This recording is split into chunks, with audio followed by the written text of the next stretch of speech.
welcome to ET Garage. Today's video is going to be about intake runners, aftermarket versus the stock ones.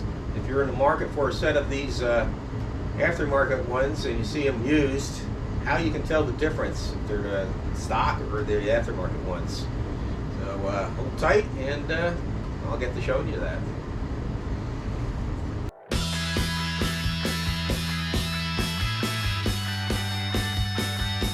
Okay, here we have the two runners. This is the stock.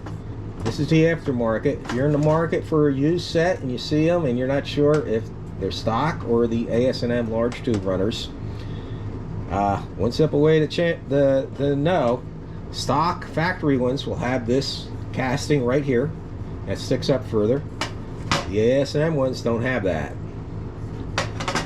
Also, if you look, they have this step here, the factory ones. See that little step right there from the tube, smaller diameter tube. The aftermarket ones have a larger tube, they don't have that step. Of course, the obvious difference is the bigger size. Of course, if you don't have these right next to these, it's really hard to tell if these are the aftermarket AS&M large tubes or the factory stock ones. Now, another way to tell, we just measure the openings. I'm going to use just a simple ruler and then I'll use the dial caliber.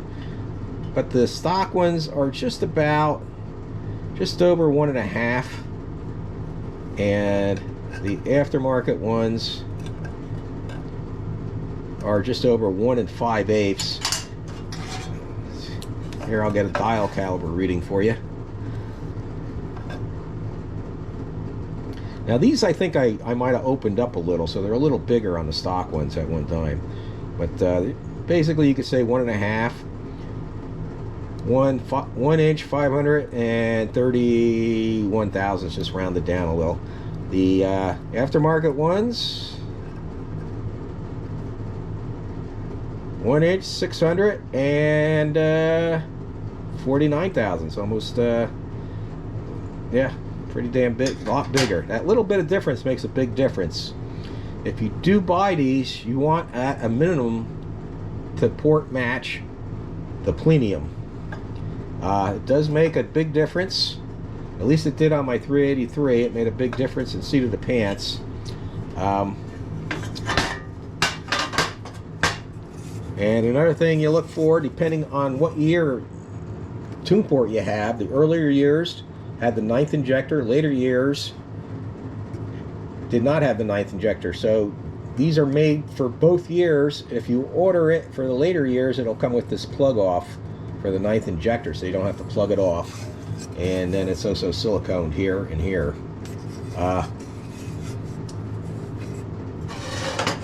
The AS&M ones, I haven't been on their website in a long time.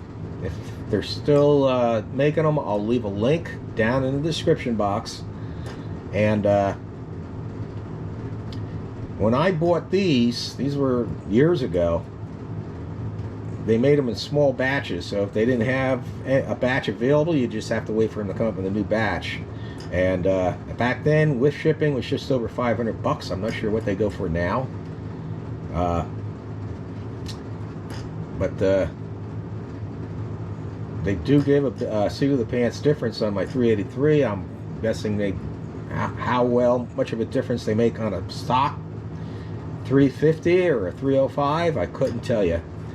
So if anyone's interested why I got these off right now and haven't been to my channel before, I am refreshing my 383. I'll leave links at the end of this video. And that's about all I got to say. There are other aftermarket ones. Almost all the aftermarket ones I know of are cast. I think TPI AS used to make one similar to these. I'm not sure if they still do or what's going on with them. I haven't been following any of those other companies. All the cast ones that were made by like Edelbrock and other companies, they're not making those anymore. So when it comes to the tune port, you either got to search for used ones or hope AS&M is still making them. So if you're into the tune port intake and you want to make more performance, these make a difference, in my opinion. So let's see. I think maybe I'll end the video here. Okay, I'm going to end the video here. I hope that was helpful. If you're in the market for a set of the aftermarket AS&M large tube intake runners for your tune port, that's give you an idea how to identify them if they're used on the market. Other things going on right now, if you haven't been following, like I said, I'm refreshing my 383. I got all the parts down here in my workshop in the basement. The block is off at the machine shop. That won't be back for another 2 weeks, I think. I hope. Or I hope, hopefully sooner, let's put it that way. The heads are at the machine, another machine shop. Hopefully I'll get them back next week, and I hope. And I got a bunch of parts that I ordered from Summit that should be coming Friday, I believe. Friday and Saturday or something like that, depending how they ship them. If not, there's not much I can do for them.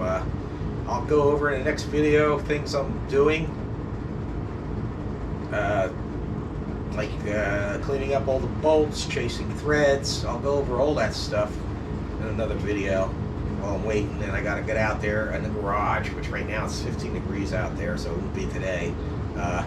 Clean up the engine bay, and I want to clean up some of the wiring and some other stuff. So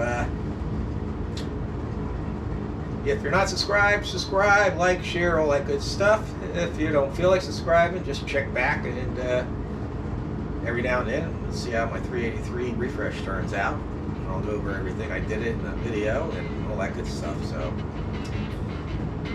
everybody have a great day. God bless.